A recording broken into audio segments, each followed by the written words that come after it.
Le agradezco muchísimo a Pablo Macalupu, perdón, él es periodista ya en Lima que nos permita este enlace también por Zoom. Pablo, muchas gracias, qué gusto saludarte. Muy buenas noches.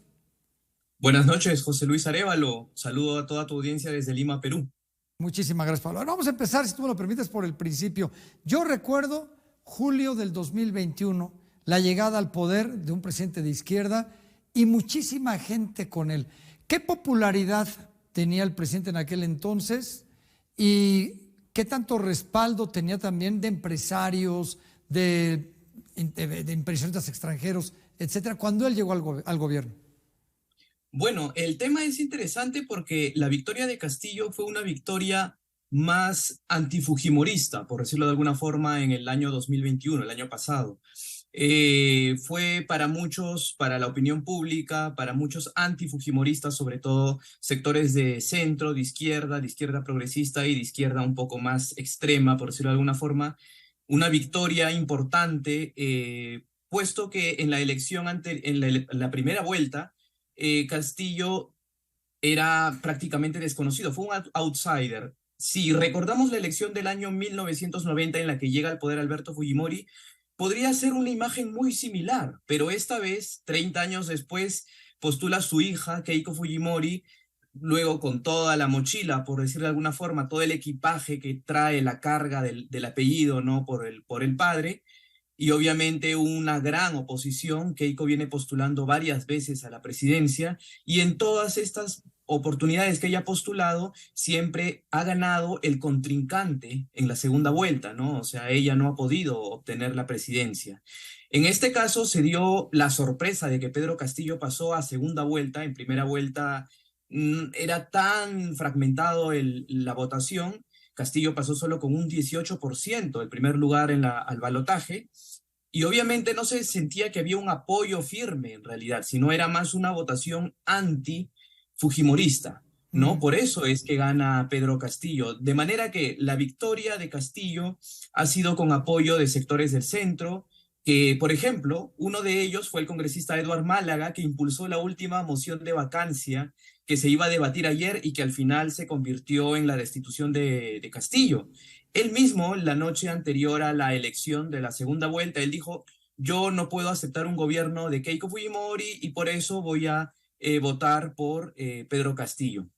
Pero una vez llegado Castillo al poder, muchos tenían la esperanza de que para empezar, por ejemplo, iba a separarse de este sector más radical que representaba Perú Libre con Vladimir Cerrón, que es el Mm. líder de Perú Libre, ¿no? El fundador del partido por el que llegó Castillo al poder, y obviamente al que pertenecía también la presidenta Dina Boluarte, pero Cerrón iba a ser vicepresidente, pero él fue excluido de esta elección porque también tenía procesos por corrupción cuando él era gobernador en Junín, que es una región en el centro del Perú.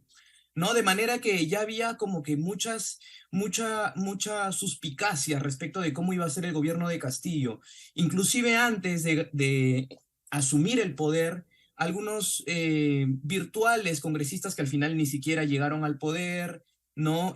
Por cuestión de votación y personalidades, personajes de Perú Libre, empezaron a decir que tenían que fomentar una nueva constitución, que si no se lograba esta nueva constitución se podía cerrar el Congreso, que también iban hubo un percance incluso en un medio de comunicación con una, un personaje, un miembro de Perú Libre, ¿no? Que en plena entrevista le dice a un periodista, le dice, vamos a cerrar tu medio. Entonces, digamos que en la opinión pública empezó a generar toda esta zozobra, ¿no? Respecto de cuán autoritarios resultaba o podía resultar el gobierno de Pedro Castillo.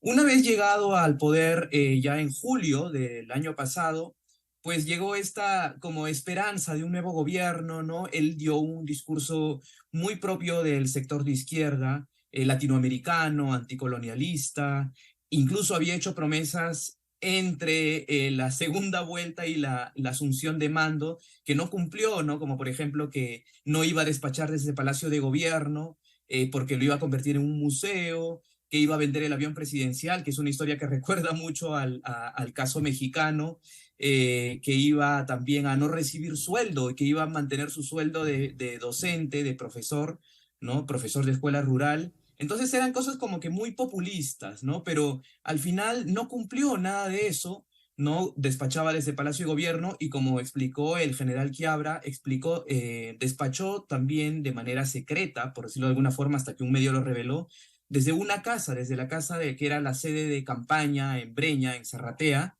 eh, eh, cada cierto tiempo, en las noches. Entonces, todo eso fue destapando ciertos casos como que de sospecha, de corrupción, de licitaciones muy sospechosas, como esta en la que un contacto que se había reunido con ellos en Zarratea gana una licitación por una diferencia de 20 centavos. Entonces, el periodismo de investigación empezó a trabajar muy fuerte respecto de cómo se estaba llevando este gobierno, ¿no? De cómo empezaban a el Congreso.